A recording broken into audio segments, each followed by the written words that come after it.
Regular cleaning of your sewing machine is going to help cut down on hefty repair and replacement costs. And cleaning your machine is often one of the easiest things that you can do, especially if you're having problems with sewing properly, like threads breaking or sewing machine tension. Because lint and dust and things that can build up in your sewing machine after you've been using it can cause a number of different frustrating problems which are easily resolved. So I'm going to show you how to clean a sewing machine, and you're going to need a brush. This one came with my machine. You might also need a key that comes with your machine or a screwdriver.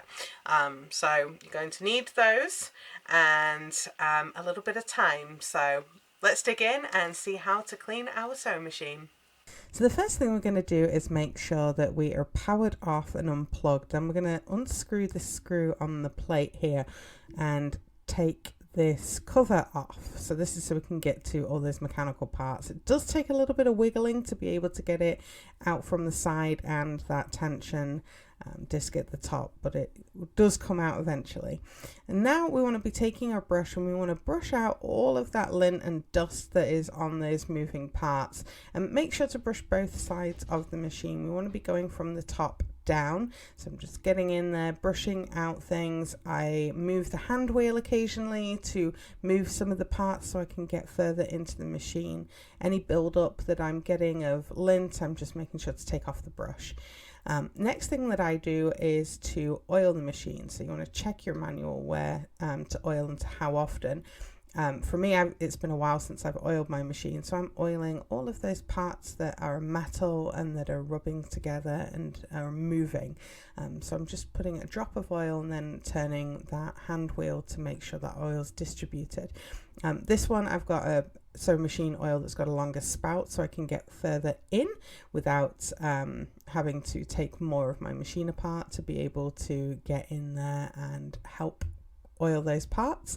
Here I am distributing that oil by moving the hand wheel and giving it a little bit more oil. You're kind of listening to see if it's making any clunking noises or if things don't sound right with your machine.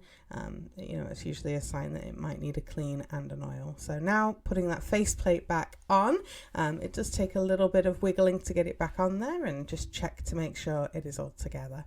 Next, because we've cleaned the top, we're now going to clean the bottom. So I'm taking out the bobbin that is in there already and making sure to take off the presser foot and any of the other attached parts. So I'm taking out the needle here as well, so I've got plenty of space to be able to get in and clean the bottom of the machine. And I'll do another video on how to change needles and stuff later.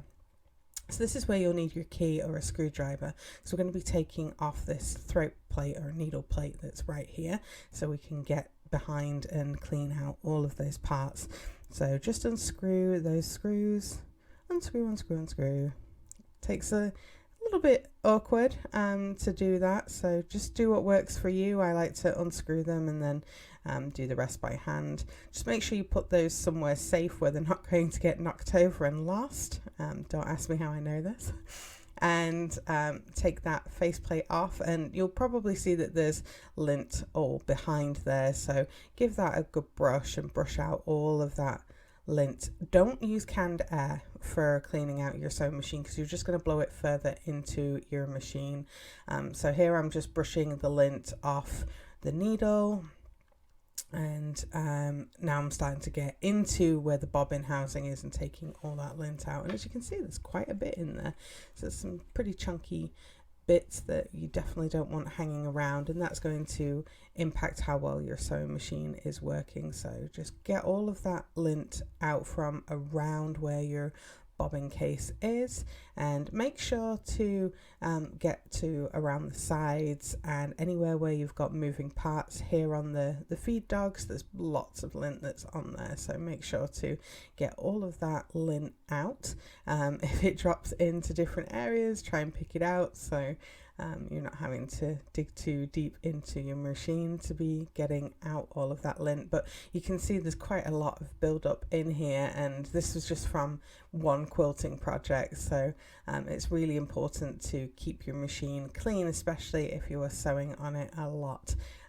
And your machine will vary, like different machines will need cleaning at different rates. This is just what's kind of typical for mine. Now I'm trying to take out the actual bobbin case. It is a bit fiddly to take out, but you can wiggle it out without having to unscrew anything else. And I'm just taking out that matted lint that's in there, giving the bobbin case a clean, and then cleaning all inside that bobbin case. It's pretty gross in there. There's a lot of lint, and I'll take a bit of time to clear it all out. I think cleaning this machine took me about 20 to 30 minutes in total to get in there and clean it all. So it doesn't take too long. It is something that you can easily do on an evening to get yourself ready for your next sewing project. So just make sure you get all of those bits out. Try and clean out as much as you can.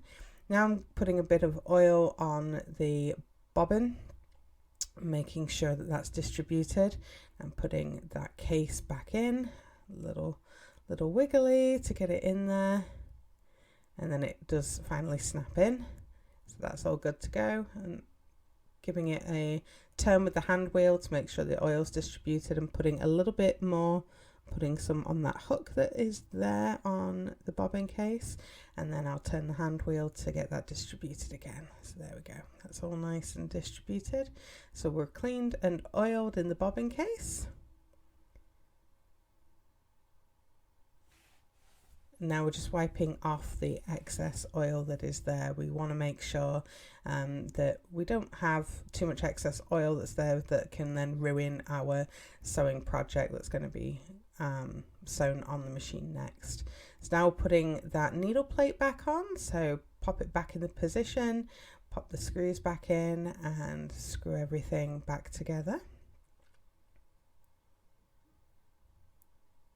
Make sure that's in there good, and then pop the cover over the bobbin and pop the presser foot back on. And that's it, you are done. Change the needle and you are ready to sew.